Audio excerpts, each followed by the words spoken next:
Votre région. Ah bon? En vélo. Très beau, hein, et vous ne me connaissez pas? Votre visage. Non, vous étiez trop jeune. Oui, il me connaît là. Aston Forder. Aston Forder, voilà. Ah là là. Aston Forder s'illustre d'abord en 1953 dans l'étape Dieppe-Caen et s'échappe en compagnie du Lisendam.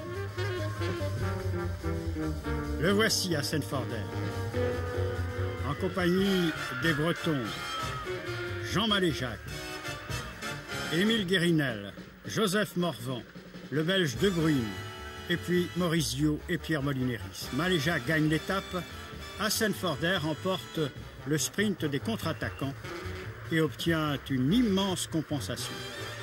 Il endosse le maillot jaune. C'est moi qui prends le maillot. J'avais fait mes calculs. J'ai même dormi avec le maillot. Le matin, quand ils sont venus me réveiller, ils ont dit « Mais t'es déjà habillé ?» J'ai dit « Non, j'ai dormi avec le maillot jaune. » C'était vraiment... Et le lendemain, je m'appelais Assen. J'avais mon nom sur les routes. Tout le lendemain, vous êtes populaire dans un Tour de France. Mais avec le maillot jaune, vous êtes sur une autre planète. Avec Jacques Dupont, futur champion de France, le voici au Critérium national de la route. Cette épreuve deviendra sa grande spécialité. Il l'emporte en solitaire au Parc des Princes. Déjà, on découvre sa fantaisie.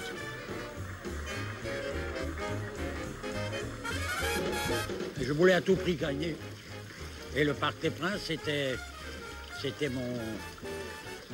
ma piste préférée. J'ai gagné tout seul. 2 ans plus tard, échappés avec Valentin Huot, ils se font tous deux rejoindre et c'est un groupe d'une trentaine d'hommes qui va se présenter au sprint au Parc des Princes. Et quels hommes! Capu, Forestier, Darrigade, Louison Bobet, Aston Forder triomphe. Son équipier Raphaël Gemignani devient son adversaire en 1958. Gemignani avait le même maillot que moi, on courait sur la même équipe. Et c'était à 15 km de l'arrivée. J'ai vu dans l'ombre que les deux têtes, Gemignani et l'autre, se rapprochaient pour se parler. Donc je me suis méfié, j'ai dit, il y en a un qui va attaquer.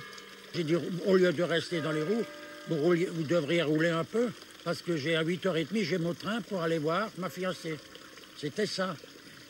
C'est pour ça que j'ai roulé tellement vite. Et finalement, vous gagnez le Critérium national pour la 3e fois. Pour la 3e fois, et j'avais mon train à 8h20 pour aller voir ma fiancée en Alsace. Faut le faire, hein?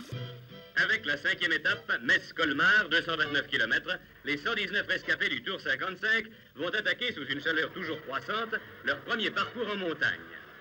Aston Forder et Jean Bobet franchissent en tête le col de la Charbonnière et foncent vers l'Alsace avec 10 minutes d'avance sur le gros du peloton. Enfant du pays, Aston Forder voulait gagner à Colmar et il y réussit pleinement devant un stade enthousiaste.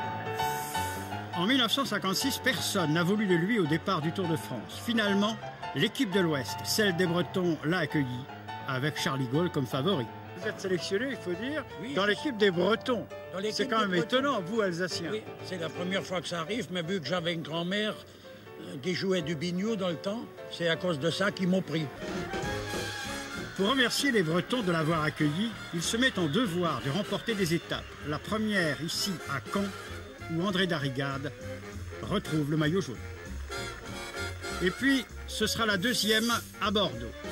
Échappé en compagnie du jeune et inexpérimenté Hollandais Harry van der Pluijm, il se joue de lui sur le vélodrome de l'Escure, dans la cité girondine. C'était la fête, on chantait le soir, on allait dans une chambre, on chantait. Tous les Bretons, c'était vraiment des gars exceptionnels, surtout Morvan, Picot, et avec Capu, c'était la folie tous les soirs, on buvait même le champagne.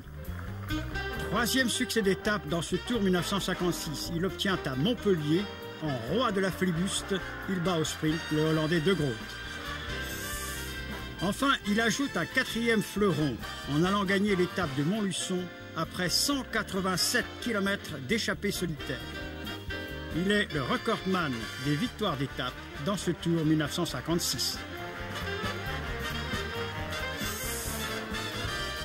Les succès d'étape continuent au Tour de France 1957, lors de l'un des Tours de France les plus caniculaires de l'histoire. Assen s'est fixé un point chaud, remporter l'étape chez lui, à Colmar. Cette étape, il l'a déjà signée victorieusement 2 ans plus tôt. Il satisfait son public.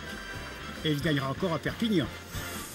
Personnage de contraste, il suscitait le rire et l'appréhension, l'admiration et l'horreur.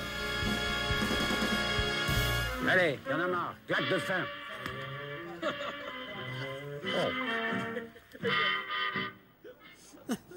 Oh, le champion!